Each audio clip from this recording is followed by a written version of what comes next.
Коса из 3 прядей с подхватами. Приятного просмотра! Для начала плетения выделяем небольшую часть волос в верхней зоне головы, делим, например, на равные 3 пряди и удерживаем эти 3 пряди одной рукой, а второй скрещиваем крайнюю со средней. И с левой стороны точно так же. Далее, после скрещивания с правой стороны я беру подхват небольшой, буквально рукой легкое разделение выделила и соединила. Теперь с левой стороны захватила прядь и к ней беру подхват. Очень важно протягивать соединенную прядь с основной прядью в косе, для того, чтобы ваша коса в итоге была красивая, чистая, без пушковых волос и петухов. Далее продолжаю аналогично. Если вы хотите добиться свободной легкой косы, я в дальнейшем буду эту косу растягивать, так как сегодня в моде такие более воздушные плетения. Вы, заплетая косу, не сильно затягивайте вот эти переплеты, то есть у меня между косой и головой есть небольшое расстояние в несколько сантиметров. Если же вы заплетаете такую плотную косу, например, ребенку в садик, коса очень свободная, очень быстро будет трепаться, будет распадаться, мелкие волоски, конечно, будут выпадать при активной такой деятельности ребенка. Поэтому я рекомендую, когда вы заплетаете плотную косу, очень хорошо натягивать и прямо затягивать переплетение максимально близко к голове, чтобы не было расстояния между вашим плетением косой и головой.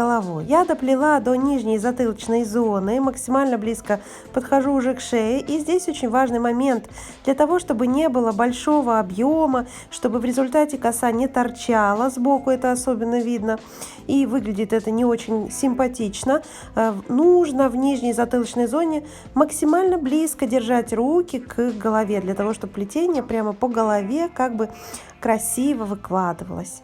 Фиксирую конец косы силиконовой резинкой, и моя коса на каждый день, на работу, в школу, повседневный вариант прически на каждый день готова. Смотрите, как это аккуратно и мило смотрится. И делается, конечно же, недолго, совершенно быстро. Теперь мне хочется показать вам, как все-таки такую косу сделать более воздушной, более современной и элегантной, потому что для женской прически, наверное, все-таки этот вариант больше подходит на сегодня. Он более современный, более модный.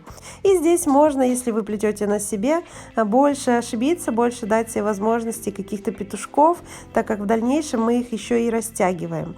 Для того, чтобы добиться большего объема в косе, я, удерживая одной рукой косу, а другой рукой вытягиваю абсолютно все элементы плетения.